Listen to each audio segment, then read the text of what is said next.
ओम नमो नारायणाय. श्री स्वामी समर्थ. नमस्कार स्वामी भक्तांनो. आज आहे दर्श अमावस्या.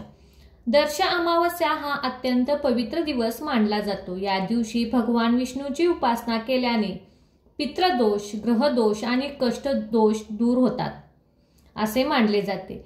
म्हणूनच भक्तांनो, आज आम्ही तुम्हाला भगवान विष्णूंचा अतिशय प्रभावी असा एक मंत्र सांगणार आहे. या मंत्राचा जप केल्याने तुमच्या सर्व इच्छा मनोकामना पूर्ण होतील. तसेच तुमच्या कुटुंबात आरोग्य, शांती, धन आणि समृद्धी मिळेल. पितरांची कृपा आणि देवतांचा आशीर्वाद लाभेल. त्यामुळे आजच्या या मंत्राकडे दुर्लक्ष करू नका. या मंत्राचा जप केल्याने पितरांची कृपा मिळते आणि घरात स्थिरता व प्रगती दिसू लागते. धनाची आवाक होते. विष्णुदेव हे श्री लक्ष्मीचे स्वामी आहेत. विष्णू प्रसन्न झाले की लक्ष्मी स्थिर राहते. म्हणूनच भक्तांनो, हा मंत्र आर्थिक धनप्राप्ती व स्थैर्य वाढवतो. विष्णूंचे नामजप मनावर परिणाम करतो, कारण त्यात शांतता, सात्विक ऊर्जा असते. मन शांत झाल्यावर निर्णय शक्ती, धैर्य आणि सकारात्मकता वाढते. म्हणूनच भक्तांनो, आजचा हा मंत्र खूप प्रभावी व शक्तिशाली आहे. घरातील नकारात्मकता घालवण्यासाठी आजचा हा मंत्र नक्कीच ऐका. चला तर मग भक्तांनो, या मंत्राला सुरुवात करूया. ओम नारायणाय विद्महे वासुदेवाय धीमहि तन्नो विष्णु प्रचोदयात्. ओम नारायणाय विद्महे वासुदेवाय धीमहि तन्नो विष्णु प्रचोदयात्.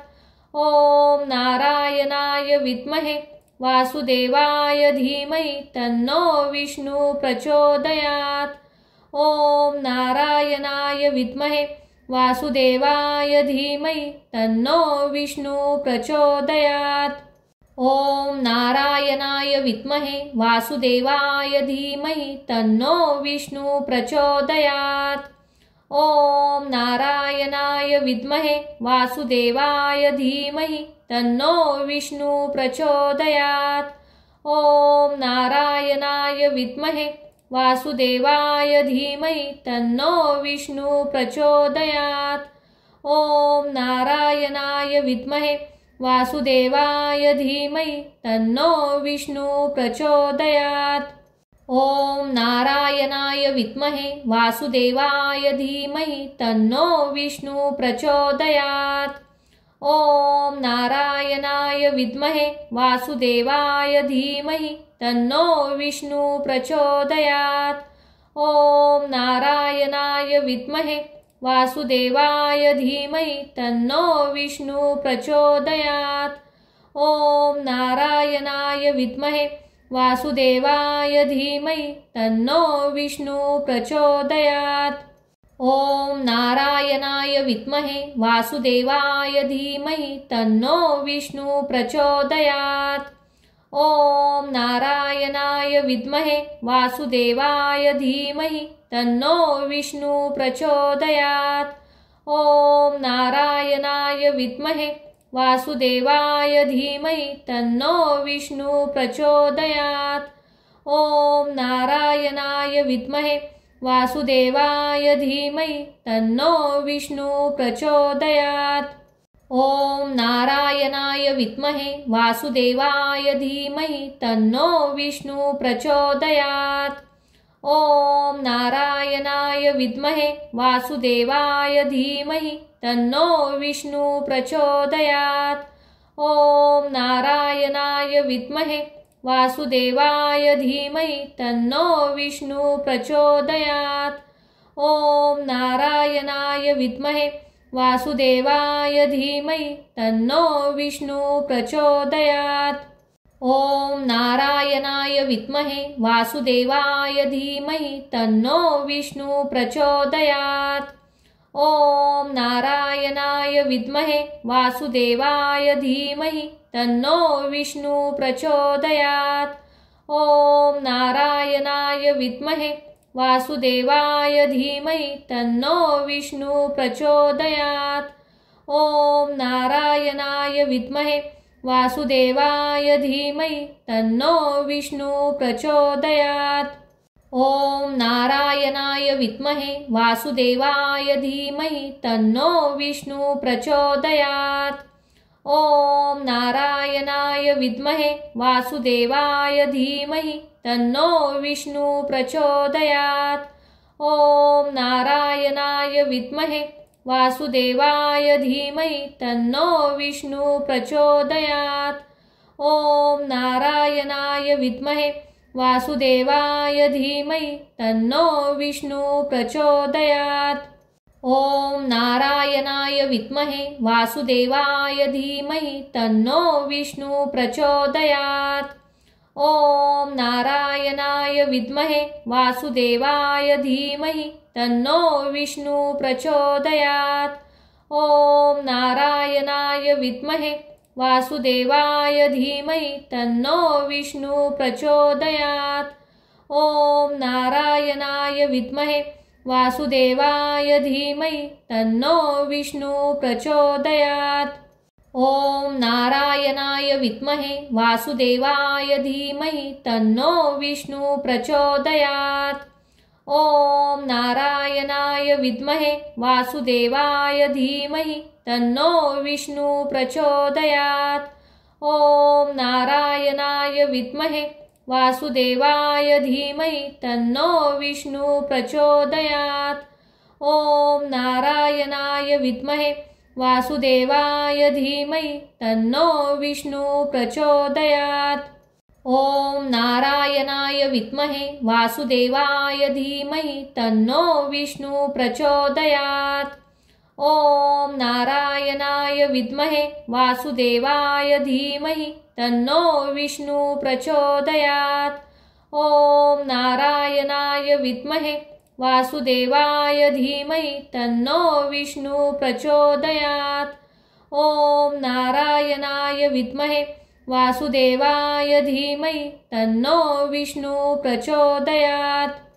ओम नारायणाय विद्महे वासुदेवाय धीमहि तन्नो विष्णु प्रचोदयात्।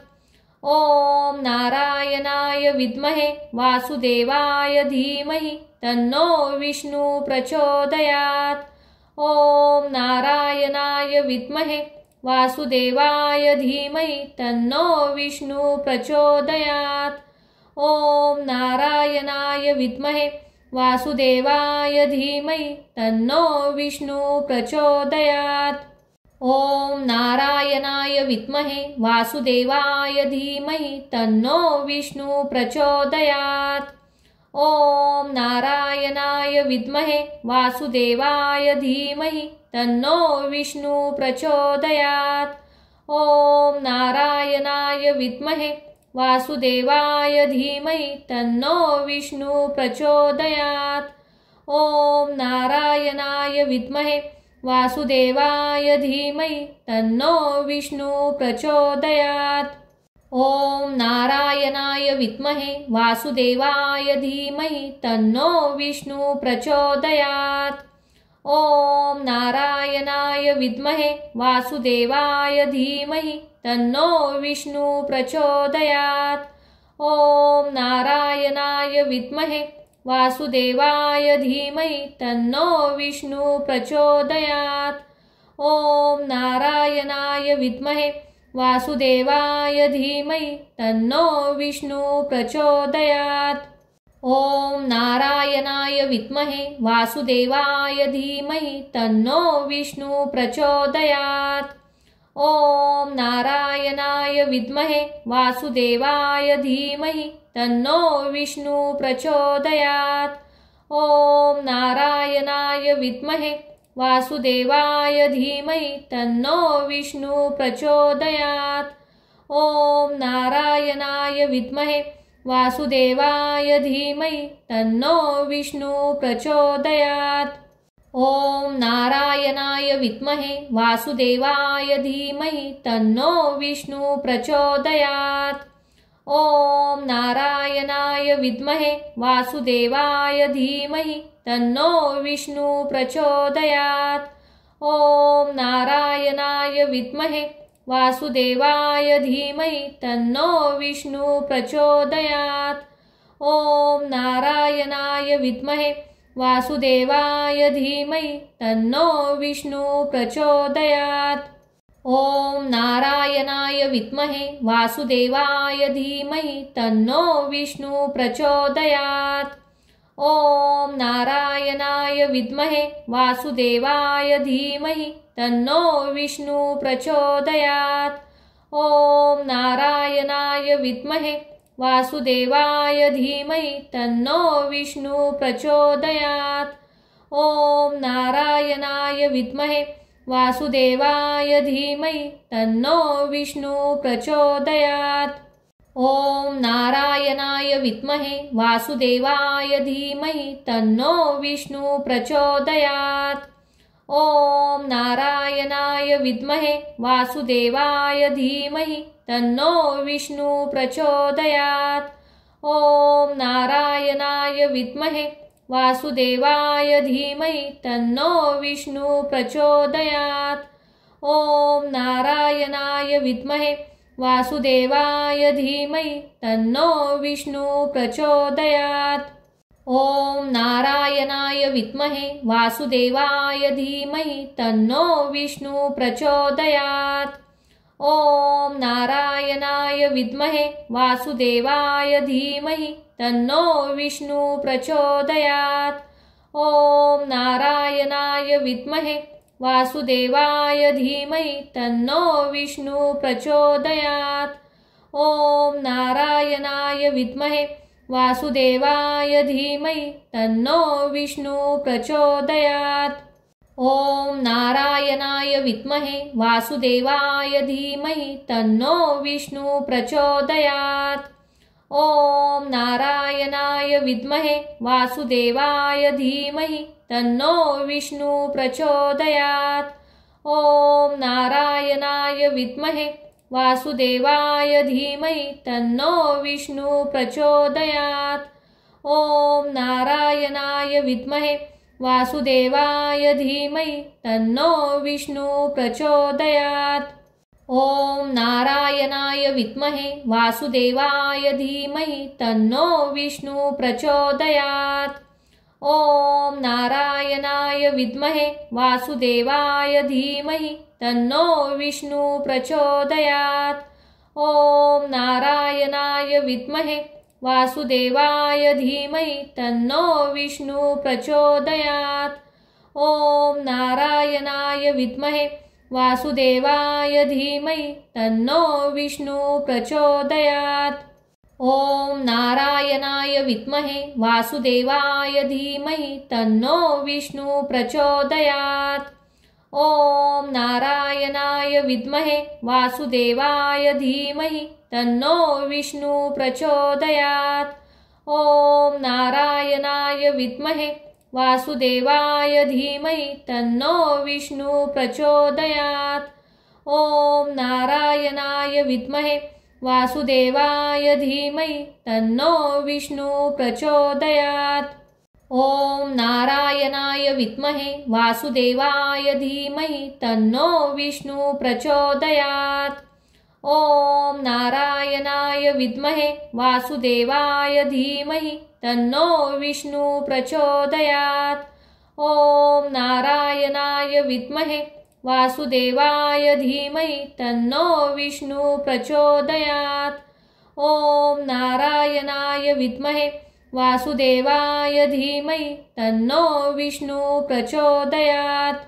ॐ नारायणाय विद्महे वासुदेवाय धीमहि तन्नो विष्णु प्रचोदयात्। ॐ नारायणाय विद्महे वासुदेवाय धीमहि तन्नो विष्णु प्रचोदयात्। ॐ नारायणाय विद्महे वासुदेवाय धीमहि तन्नो विष्णु प्रचोदयात्। ॐ नारायणाय विद्महे वासुदेवाय धीमहि तन्नो विष्णु प्रचोदयात्। ॐ नारायणाय विद्महे वासुदेवाय धीमहि तन्नो विष्णु प्रचोदयात्। ॐ नारायणाय विद्महे वासुदेवाय धीमहि तन्नो विष्णु प्रचोदयात्। ॐ नारायणाय विद्महे वासुदेवाय धीमहि तन्नो विष्णु प्रचोदयात्। ॐ नारायणाय विद्महे वासुदेवाय धीमहि तन्नो विष्णु प्रचोदयात्। ॐ नारायणाय विद्महे वासुदेवाय धीमहि तन्नो विष्णु प्रचोदयात्। ॐ नारायणाय विद्महे वासुदेवाय धीमहि तन्नो विष्णु प्रचोदयात्। ॐ नारायणाय विद्महे वासुदेवाय धीमहि तन्नो विष्णु प्रचोदयात्। ॐ नारायणाय विद्महे वासुदेवाय धीमहि तन्नो विष्णु प्रचोदयात्। ॐ नारायणाय विद्महे वासुदेवाय धीमहि तन्नो विष्णु प्रचोदयात्। ॐ नारायणाय विद्महे वासुदेवाय धीमहि तन्नो विष्णु प्रचोदयात्। ॐ नारायणाय विद्महे वासुदेवाय धीमहि तन्नो विष्णु प्रचोदयात्। ॐ नारायणाय विद्महे वासुदेवाय धीमहि तन्नो विष्णु प्रचोदयात्। ॐ नारायणाय विद्महे वासुदेवाय धीमहि तन्नो विष्णु प्रचोदयात्। ॐ नारायणाय विद्महे वासुदेवाय धीमहि तन्नो विष्णु प्रचोदयात्। ॐ नारायणाय विद्महे वासुदेवाय धीमहि तन्नो विष्णु प्रचोदयात्।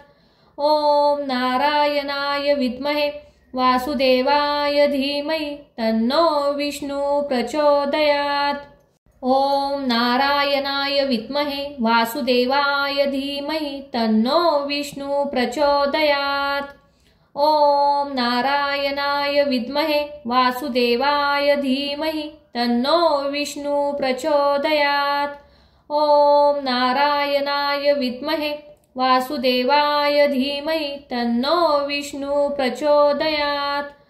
ॐ नारायणाय विद्महे वासुदेवाय धीमहि तन्नो विष्णु प्रचोदयात्। ॐ नारायणाय विद्महे वासुदेवाय धीमहि तन्नो विष्णु प्रचोदयात्। ॐ नारायणाय विद्महे वासुदेवाय धीमहि तन्नो विष्णु प्रचोदयात्। ॐ नारायणाय विद्महे वासुदेवाय धीमहि तन्नो विष्णु प्रचोदयात्। ॐ नारायणाय विद्महे वासुदेवाय धीमहि तन्नो विष्णु प्रचोदयात्। ॐ नारायणाय विद्महे वासुदेवाय धीमहि तन्नो विष्णु प्रचोदयात्। ॐ नारायणाय विद्महे वासुदेवाय धीमहि तन्नो विष्णु प्रचोदयात्। ॐ नारायणाय विद्महे वासुदेवाय धीमहि तन्नो विष्णु प्रचोदयात्। ॐ नारायणाय विद्महे वासुदेवाय धीमहि तन्नो विष्णु प्रचोदयात्। ॐ नारायणाय विद्महे वासुदेवाय धीमहि तन्नो विष्णु प्रचोदयात्। ॐ नारायणाय विद्महे वासुदेवाय धीमहि तन्नो विष्णु प्रचोदयात्। ॐ नारायणाय विद्महे वासुदेवाय धीमहि तन्नो विष्णु प्रचोदयात्। ॐ नारायणाय विद्महे वासुदेवाय धीमहि तन्नो विष्णु प्रचोदयात्। ॐ नारायणाय विद्महे वासुदेवाय धीमहि तन्नो विष्णु प्रचोदयात्। ॐ नारायणाय विद्महे वासुदेवाय धीमहि तन्नो विष्णु प्रचोदयात्। ॐ नारायणाय विद्महे वासुदेवाय धीमहि तन्नो विष्णु प्रचोदयात्। ॐ नारायणाय विद्महे वासुदेवाय धीमहि तन्नो विष्णु प्रचोदयात्।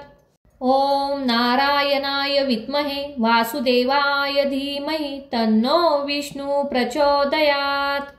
ॐ नारायणाय विद्महे वासुदेवाय धीमहि तन्नो विष्णु प्रचोदयात्। ॐ नारायणाय विद्महे वासुदेवाय धीमहि तन्नो विष्णु प्रचोदयात्। ॐ नारायणाय विद्महे वासुदेवाय धीमहि तन्नो विष्णु प्रचोदयात्। ॐ नारायणाय विद्महे वासुदेवाय धीमहि तन्नो विष्णु प्रचोदयात्। ॐ नारायणाय विद्महे वासुदेवाय धीमहि तन्नो विष्णु प्रचोदयात्। ॐ नारायणाय विद्महे वासुदेवाय धीमहि तन्नो विष्णु प्रचोदयात्। ॐ नारायणाय विद्महे वासुदेवाय धीमहि तन्नो विष्णु प्रचोदयात्। ॐ नारायणाय विद्महे वासुदेवाय धीमहि तन्नो विष्णु प्रचोदयात्। ॐ नारायणाय विद्महे वासुदेवाय धीमहि तन्नो विष्णु प्रचोदयात्। ॐ नारायणाय विद्महे वासुदेवाय धीमहि तन्नो विष्णु प्रचोदयात्। ॐ नारायणाय विद्महे वासुदेवाय धीमहि तन्नो विष्णु प्रचोदयात्। ॐ नारायणाय विद्महे वासुदेवाय धीमहि तन्नो विष्णु प्रचोदयात्। ॐ नारायणाय विद्महे वासुदेवाय धीमहि तन्नो विष्णु प्रचोदयात्। ॐ नारायणाय विद्महे वासुदेवाय धीमहि तन्नो विष्णु प्रचोदयात्। ॐ नारायणाय विद्महे वासुदेवाय धीमहि तन्नो विष्णु प्रचोदयात्। ॐ नारायणाय विद्महे वासुदेवाय धीमहि तन्नो विष्णु प्रचोदयात्। ॐ नारायणाय विद्महे वासुदेवाय धीमहि तन्नो विष्णु प्रचोदयात्। ॐ नारायणाय विद्महे वासुदेवाय धीमहि तन्नो विष्णु प्रचोदयात्। ॐ नारायणाय विद्महे वासुदेवाय धीमहि तन्नो विष्णु प्रचोदयात्। ॐ नारायणाय विद्महे वासुदेवाय धीमहि तन्नो विष्णु प्रचोदयात्। ॐ नारायणाय विद्महे वासुदेवाय धीमहि तन्नो विष्णु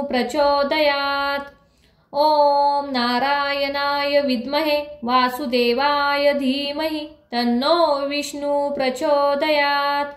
ॐ नारायणाय विद्महे वासुदेवाय धीमहि तन्नो विष्णु प्रचोदयात्। ॐ नारायणाय विद्महे वासुदेवाय धीमहि तन्नो विष्णु प्रचोदयात्। ॐ नारायणाय विद्महे वासुदेवाय धीमहि तन्नो विष्णु प्रचोदयात्। ॐ नारायणाय विद्महे वासुदेवाय धीमहि तन्नो विष्णु प्रचोदयात्। ॐ नारायणाय विद्महे वासुदेवाय धीमहि तन्नो विष्णु प्रचोदयात्। ॐ नारायणाय विद्महे वासुदेवाय धीमहि तन्नो विष्णु प्रचोदयात्। ॐ नारायणाय विद्महे वासुदेवाय धीमहि तन्नो विष्णु प्रचोदयात्। ॐ नारायणाय विद्महे वासुदेवाय धीमहि तन्नो विष्णु प्रचोदयात्। ॐ नारायणाय विद्महे वासुदेवाय धीमहि तन्नो विष्णु प्रचोदयात्। ॐ नारायणाय विद्महे वासुदेवाय धीमहि तन्नो विष्णु प्रचोदयात्। ॐ नारायणाय विद्महे वासुदेवाय धीमहि तन्नो विष्णु प्रचोदयात्। ॐ नारायणाय विद्महे वासुदेवाय धीमहि तन्नो विष्णु प्रचोदयात्। ॐ नारायणाय विद्महे वासुदेवाय धीमहि तन्नो विष्णु प्रचोदयात्। ॐ नारायणाय विद्महे वासुदेवाय धीमहि तन्नो विष्णु प्रचोदयात्। ओम नारायणाय विद्महे वासुदेवाय धीमहि तन्नो विष्णु प्रचोदयात्। ओम नारायणाय विद्महे वासुदेवाय धीमहि तन्नो विष्णु प्रचोदयात्। ओम नारायणाय विद्महे वासुदेवाय धीमहि तन्नो विष्णु प्रचोदयात्। ओम नारायणाय विद्महे वासुदेवाय धीमहि तन्नो विष्णु प्रचोदयात्। ओम नारायणाय विद्महे वासुदेवाय धीमहि तन्नो विष्णु प्रचोदयात्। ओम नारायणाय विद्महे वासुदेवाय धीमहि तन्नो विष्णु प्रचोदयात्। ओम नारायणाय विद्महे वासुदेवाय धीमहि तन्नो विष्णु प्रचोदयात्। ओम नारायणाय विद्महे वासुदेवाय धीमहि तन्नो विष्णु प्रचोदयात्। ओम नारायणाय विद्महे वासुदेवाय धीमहि तन्नो विष्णु प्रचोदयात्। ओम नारायणाय विद्महे वासुदेवाय धीमहि तन्नो विष्णु प्रचोदयात्। ओम नारायणाय विद्महे वासुदेवाय धीमहि तन्नो विष्णु प्रचोदयात्। ओम नारायणाय विद्महे वासुदेवाय धीमहि तन्नो विष्णु प्रचोदयात्। ओम नारायणाय विद्महे वासुदेवाय धीमहि तन्नो विष्णु प्रचोदयात्। ओम नारायणाय विद्महे वासुदेवाय धीमहि तन्नो विष्णु प्रचोदयात्। ओम नारायणाय विद्महे वासुदेवाय धीमहि तन्नो विष्णु प्रचोदयात्। ओम नारायणाय विद्महे वासुदेवाय धीमहि तन्नो विष्णु प्रचोदयात्। ओम नारायणाय विद्महे वासुदेवाय धीमहि तन्नो विष्णु प्रचोदयात्। ओम नारायणाय विद्महे वासुदेवाय धीमहि तन्नो विष्णु प्रचोदयात्। ओम नारायणाय विद्महे वासुदेवाय धीमहि तन्नो विष्णु प्रचोदयात्। ओम नारायणाय विद्महे वासुदेवाय धीमहि तन्नो विष्णु प्रचोदयात्। ओम नारायणाय विद्महे वासुदेवाय धीमहि तन्नो विष्णु प्रचोदयात्। ओम नारायणाय विद्महे वासुदेवाय धीमहि तन्नो विष्णु प्रचोदयात्। ओम नारायणाय विद्महे वासुदेवाय धीमहि तन्नो विष्णु प्रचोदयात्। ओम नारायणाय विद्महे वासुदेवाय धीमहि तन्नो विष्णु प्रचोदयात्। ओम नारायणाय विद्महे वासुदेवाय धीमहि तन्नो विष्णु प्रचोदयात्। ओम नारायणाय विद्महे वासुदेवाय धीमहि तन्नो विष्णु प्रचोदयात्। ओम नारायणाय विद्महे वासुदेवाय धीमहि तन्नो विष्णु प्रचोदयात्। ओम नारायणाय विद्महे वासुदेवाय धीमहि तन्नो विष्णु प्रचोदयात्। ओम नारायणाय विद्महे वासुदेवाय धीमहि तन्नो विष्णु प्रचोदयात्। ओम नारायणाय विद्महे वासुदेवाय धीमहि तन्नो विष्णु प्रचोदयात्। ओम नारायणाय विद्महे वासुदेवाय धीमहि तन्नो विष्णु प्रचोदयात्। ओम नारायणाय विद्महे वासुदेवाय धीमहि तन्नो विष्णु प्रचोदयात्। ओम नारायणाय विद्महे वासुदेवाय धीमहि तन्नो विष्णु प्रचोदयात्। ओम नारायणाय विद्महे वासुदेवाय धीमहि तन्नो विष्णु प्रचोदयात्। ओम नारायणाय विद्महे वासुदेवाय धीमहि तन्नो विष्णु प्रचोदयात्। ओम नारायणाय विद्महे वासुदेवाय धीमहि तन्नो विष्णु प्रचोदयात्। ॐ नारायणाय विद्महे वासुदेवाय धीमहि तन्नो विष्णु प्रचोदयात्। ॐ नारायणाय विद्महे वासुदेवाय धीमहि तन्नो विष्णु प्रचोदयात्। ॐ नारायणाय विद्महे वासुदेवाय धीमहि तन्नो विष्णु प्रचोदयात्। ॐ नारायणाय विद्महे वासुदेवाय धीमहि तन्नो विष्णु प्रचोदयात्। ॐ नारायणाय विद्महे वासुदेवाय धीमहि तन्नो विष्णु प्रचोदयात्। ॐ नारायणाय विद्महे वासुदेवाय धीमहि तन्नो विष्णु प्रचोदयात्। ॐ नारायणाय विद्महे वासुदेवाय धीमहि तन्नो विष्णु प्रचोदयात्। ॐ नारायणाय विद्महे वासुदेवाय धीमहि तन्नो विष्णु प्रचोदयात्।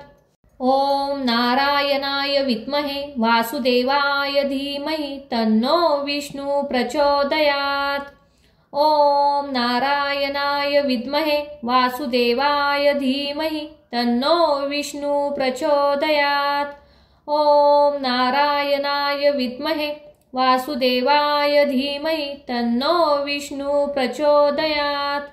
ॐ नारायणाय विद्महे वासुदेवाय धीमहि तन्नो विष्णु प्रचोदयात्।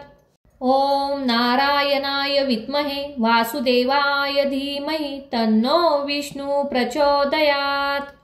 ॐ नारायणाय विद्महे वासुदेवाय धीमहि तन्नो विष्णु प्रचोदयात्।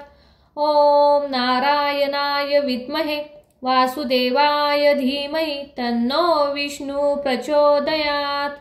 ॐ नारायणाय विद्महे वासुदेवाय धीमहि तन्नो विष्णु प्रचोदयात्। ॐ नारायणाय विद्महे वासुदेवाय धीमहि तन्नो विष्णु प्रचोदयात्। ॐ नारायणाय विद्महे वासुदेवाय धीमहि तन्नो विष्णु प्रचोदयात्। ॐ नारायणाय विद्महे वासुदेवाय धीमहि तन्नो विष्णु प्रचोदयात्। ॐ नारायणाय विद्महे वासुदेवाय धीमहि तन्नो विष्णु प्रचोदयात्। ॐ नारायणाय विद्महे वासुदेवाय धीमहि तन्नो विष्णु प्रचोदयात्। ॐ नारायणाय विद्महे वासुदेवाय धीमहि तन्नो विष्णु प्रचोदयात्। ॐ नारायणाय विद्महे वासुदेवाय धीमहि तन्नो विष्णु प्रचोदयात्। ॐ नारायणाय विद्महे वासुदेवाय धीमहि तन्नो विष्णु प्रचोदयात्। ॐ नारायणाय विद्महे वासुदेवाय धीमहि तन्नो विष्णु प्रचोदयात्। ॐ नारायणाय विद्महे वासुदेवाय धीमहि तन्नो विष्णु प्रचोदयात्। ॐ नारायणाय विद्महे वासुदेवाय धीमहि तन्नो विष्णु प्रचोदयात्। ॐ नारायणाय विद्महे वासुदेवाय धीमहि तन्नो विष्णु प्रचोदयात्। ॐ नारायणाय विद्महे वासुदेवाय धीमहि तन्नो विष्णु प्रचोदयात्। ॐ नारायणाय विद्महे वासुदेवाय धीमहि तन्नो विष्णु प्रचोदयात्।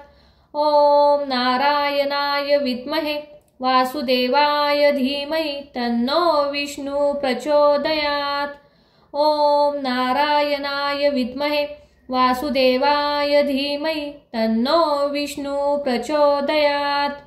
ॐ नारायणाय विद्महे वासुदेवाय धीमहि तन्नो विष्णु प्रचोदयात्।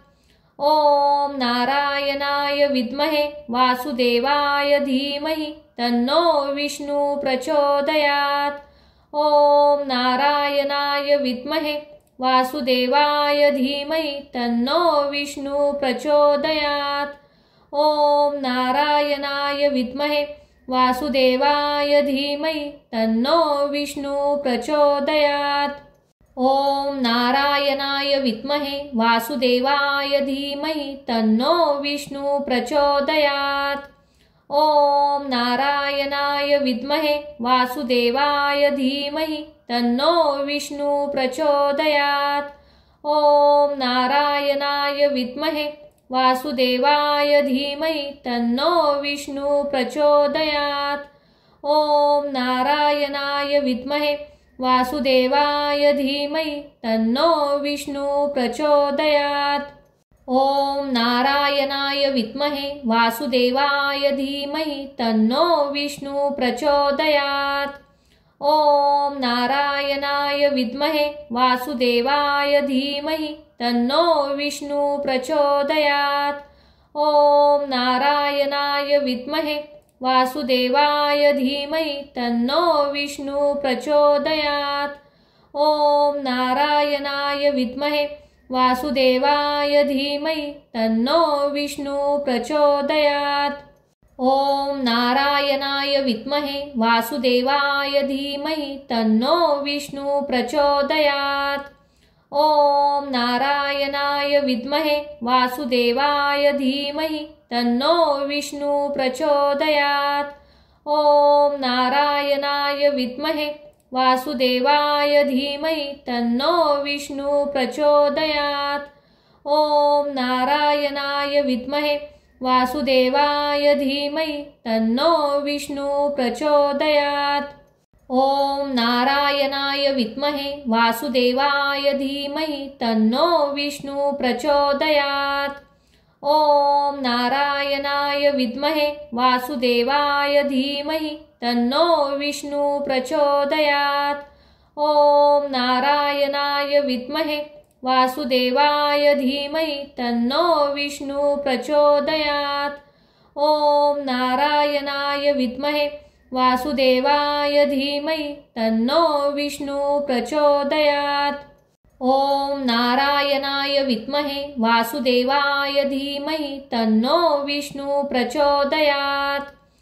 ॐ नारायणाय विद्महे वासुदेवाय धीमहि तन्नो विष्णु प्रचोदयात्। ॐ नारायणाय विद्महे वासुदेवाय धीमहि तन्नो विष्णु प्रचोदयात्। ॐ नारायणाय विद्महे वासुदेवाय धीमहि तन्नो विष्णु प्रचोदयात्। ॐ नारायणाय विद्महे वासुदेवाय धीमहि तन्नो विष्णु प्रचोदयात्। ॐ नारायणाय विद्महे वासुदेवाय धीमहि तन्नो विष्णु प्रचोदयात्। ॐ नारायणाय विद्महे वासुदेवाय धीमहि तन्नो विष्णु प्रचोदयात्। ॐ नारायणाय विद्महे वासुदेवाय धीमहि तन्नो विष्णु प्रचोदयात्। ॐ नारायणाय विद्महे वासुदेवाय धीमहि तन्नो विष्णु प्रचोदयात्। ॐ नारायणाय विद्महे वासुदेवाय धीमहि तन्नो विष्णु प्रचोदयात्। ॐ नारायणाय विद्महे वासुदेवाय धीमहि तन्नो विष्णु प्रचोदयात्। ॐ नारायणाय विद्महे वासुदेवाय धीमहि तन्नो विष्णु प्रचोदयात्।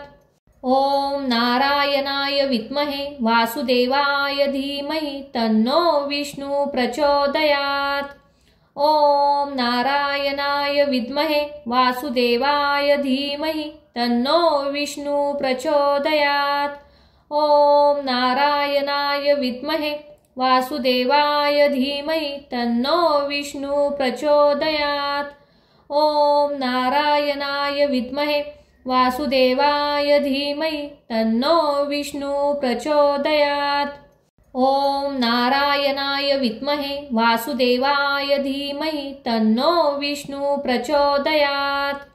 ॐ नारायणाय विद्महे वासुदेवाय धीमहि तन्नो विष्णु प्रचोदयात्। ॐ नारायणाय विद्महे वासुदेवाय धीमहि तन्नो विष्णु प्रचोदयात्।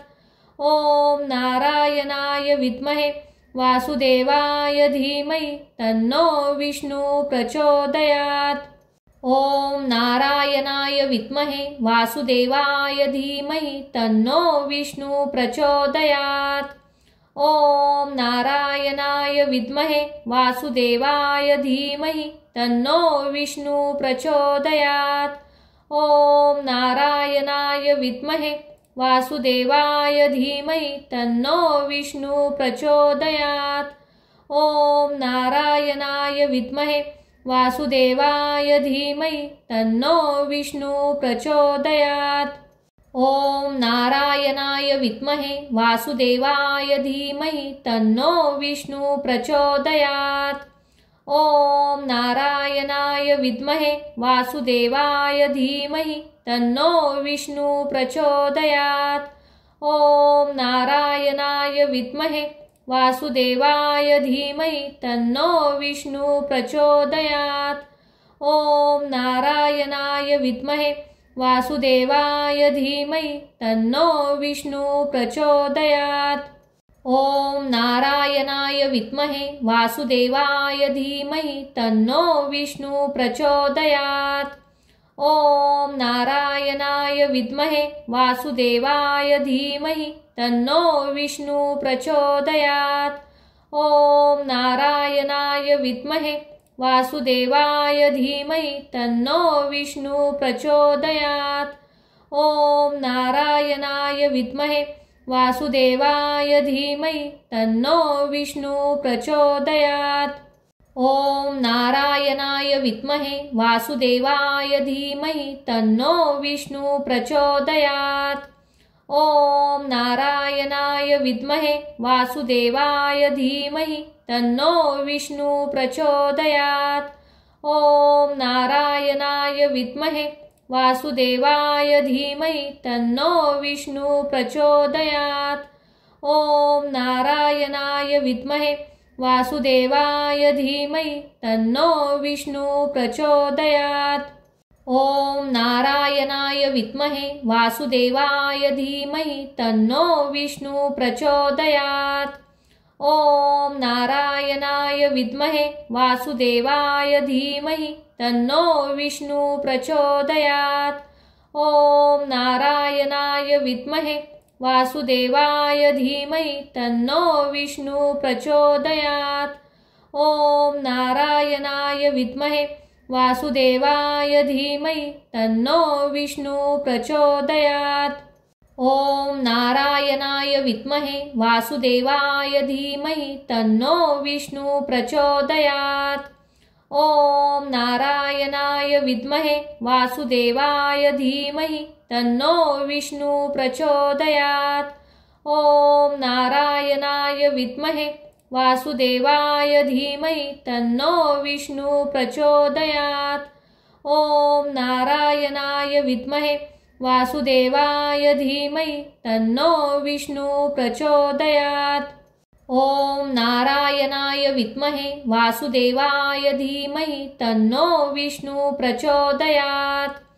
ॐ नारायणाय विद्महे वासुदेवाय धीमहि तन्नो विष्णु प्रचोदयात्। ॐ नारायणाय विद्महे वासुदेवाय धीमहि तन्नो विष्णु प्रचोदयात्। ॐ नारायणाय विद्महे वासुदेवाय धीमहि तन्नो विष्णु प्रचोदयात्। ॐ नारायणाय विद्महे वासुदेवाय धीमहि तन्नो विष्णु प्रचोदयात्। ॐ नारायणाय विद्महे वासुदेवाय धीमहि तन्नो विष्णु प्रचोदयात्। ॐ नारायणाय विद्महे वासुदेवाय धीमहि तन्नो विष्णु प्रचोदयात्। ॐ नारायणाय विद्महे वासुदेवाय धीमहि तन्नो विष्णु प्रचोदयात्। ॐ नारायणाय विद्महे वासुदेवाय धीमहि तन्नो विष्णु प्रचोदयात्। ॐ नारायणाय विद्महे वासुदेवाय धीमहि तन्नो विष्णु प्रचोदयात्। ॐ नारायणाय विद्महे वासुदेवाय धीमहि तन्नो विष्णु प्रचोदयात्। ॐ नारायणाय विद्महे वासुदेवाय धीमहि तन्नो विष्णु प्रचोदयात्। ॐ नारायणाय विद्महे वासुदेवाय धीमहि तन्नो विष्णु प्रचोदयात्। ॐ नारायणाय विद्महे वासुदेवाय धीमहि तन्नो विष्णु प्रचोदयात्। ॐ नारायणाय विद्महे वासुदेवाय धीमहि तन्नो विष्णु प्रचोदयात्। ॐ नारायणाय विद्महे वासुदेवाय धीमहि तन्नो विष्णु प्रचोदयात्। ॐ नारायणाय विद्महे वासुदेवाय धीमहि तन्नो विष्णु प्रचोदयात्। ॐ नारायणाय विद्महे वासुदेवाय धीमहि तन्नो विष्णु प्रचोदयात्। ॐ नारायणाय विद्महे वासुदेवाय धीमहि तन्नो विष्णु प्रचोदयात्। ॐ नारायणाय विद्महे वासुदेवाय धीमहि तन्नो विष्णु प्रचोदयात्। ॐ नारायणाय विद्महे वासुदेवाय धीमहि तन्नो विष्णु प्रचोदयात्। ॐ नारायणाय विद्महे वासुदेवाय धीमहि तन्नो विष्णु प्रचोदयात्। ॐ नारायणाय विद्महे वासुदेवाय धीमहि तन्नो विष्णु प्रचोदयात्। ॐ नारायणाय विद्महे वासुदेवाय धीमहि तन्नो विष्णु प्रचोदयात्। ॐ नारायणाय विद्महे वासुदेवाय धीमहि तन्नो विष्णु प्रचोदयात्। ॐ नारायणाय विद्महे वासुदेवाय धीमहि तन्नो विष्णु प्रचोदयात्। ॐ नारायणाय विद्महे वासुदेवाय धीमहि तन्नो विष्णु प्रचोदयात्। ॐ नारायणाय विद्महे वासुदेवाय धीमहि तन्नो विष्णु प्रचोदयात्। ॐ नारायणाय विद्महे वासुदेवाय धीमहि तन्नो विष्णु प्रचोदयात्। ॐ नारायणाय विद्महे वासुदेवाय धीमहि तन्नो विष्णु प्रचोदयात्। ॐ नारायणाय विद्महे वासुदेवाय धीमहि तन्नो विष्णु प्रचोदयात्। ॐ नारायणाय विद्महे वासुदेवाय धीमहि तन्नो विष्णु प्रचोदयात्। ॐ नारायणाय विद्महे वासुदेवाय धीमहि तन्नो विष्णु प्रचोदयात्। ॐ नारायणाय विद्महे वासुदेवाय धीमहि तन्नो विष्णु प्रचोदयात्। ॐ नारायणाय विद्महे वासुदेवाय धीमहि तन्नो विष्णु प्रचोदयात्। ॐ नारायणाय विद्महे वासुदेवाय धीमहि तन्नो विष्णु प्रचोदयात्। ॐ नारायणाय विद्महे वासुदेवाय धीमहि तन्नो विष्णु प्रचोदयात्। ॐ नारायणाय विद्महे वासुदेवाय धीमहि तन्नो विष्णु प्रचोदयात्। ॐ नारायणाय विद्महे वासुदेवाय धीमहि तन्नो विष्णु प्रचोदयात्। ॐ नारायणाय विद्महे वासुदेवाय धीमहि तन्नो विष्णु प्रचोदयात्। ॐ नारायणाय विद्महे वासुदेवाय धीमहि तन्नो विष्णु प्रचोदयात्। ॐ नारायणाय विद्महे वासुदेवाय धीमहि तन्नो विष्णु प्रचोदयात्। ॐ नारायणाय विद्महे वासुदेवाय धीमहि तन्नो विष्णु प्रचोदयात्। ॐ नारायणाय विद्महे वासुदेवाय धीमहि तन्नो विष्णु प्रचोदयात्। ओम नारायणाय विद्महे वासुदेवाय धीमहि तन्नो विष्णु प्रचोदयात्। ओम नारायणाय विद्महे वासुदेवाय धीमहि तन्नो विष्णु प्रचोदयात्। ओम नारायणाय विद्महे वासुदेवाय धीमहि तन्नो विष्णु प्रचोदयात्। ओम नारायणाय विद्महे वासुदेवाय धीमहि तन्नो विष्णु प्रचोदयात्। ओम नारायणाय विद्महे वासुदेवाय धीमहि तन्नो विष्णु प्रचोदयात्। ओम नारायणाय विद्महे वासुदेवाय धीमहि तन्नो विष्णु प्रचोदयात्। ओम नारायणाय विद्महे वासुदेवाय धीमहि तन्नो विष्णु प्रचोदयात्। ओम नारायणाय विद्महे वासुदेवाय धीमहि तन्नो विष्णु प्रचोदयात्। ओम नारायणाय विद्महे वासुदेवाय धीमहि तन्नो विष्णु प्रचोदयात्। ओम नारायणाय विद्महे वासुदेवाय धीमहि तन्नो विष्णु प्रचोदयात्। ओम नारायणाय विद्महे वासुदेवाय धीमहि तन्नो विष्णु प्रचोदयात्। ओम नारायणाय विद्महे वासुदेवाय धीमहि तन्नो विष्णु प्रचोदयात्। ओम नारायणाय विद्महे वासुदेवाय धीमहि तन्नो विष्णु प्रचोदयात्। ओम नारायणाय विद्महे वासुदेवाय धीमहि तन्नो विष्णु प्रचोदयात्। ओम नारायणाय विद्महे वासुदेवाय धीमहि तन्नो विष्णु प्रचोदयात्। ओम नारायणाय विद्महे वासुदेवाय धीमहि तन्नो विष्णु प्रचोदयात्। ओम नारायणाय विद्महे वासुदेवाय धीमहि तन्नो विष्णु प्रचोदयात्। ओम नारायणाय विद्महे वासुदेवाय धीमहि तन्नो विष्णु प्रचोदयात्। ओम नारायणाय विद्महे वासुदेवाय धीमहि तन्नो विष्णु प्रचोदयात्। ओम नारायणाय विद्महे वासुदेवाय धीमहि तन्नो विष्णु प्रचोदयात्। ओम नारायणाय विद्महे वासुदेवाय धीमहि तन्नो विष्णु प्रचोदयात्। ओम नारायणाय विद्महे वासुदेवाय धीमहि तन्नो विष्णु प्रचोदयात्। ओम नारायणाय विद्महे वासुदेवाय धीमहि तन्नो विष्णु प्रचोदयात्।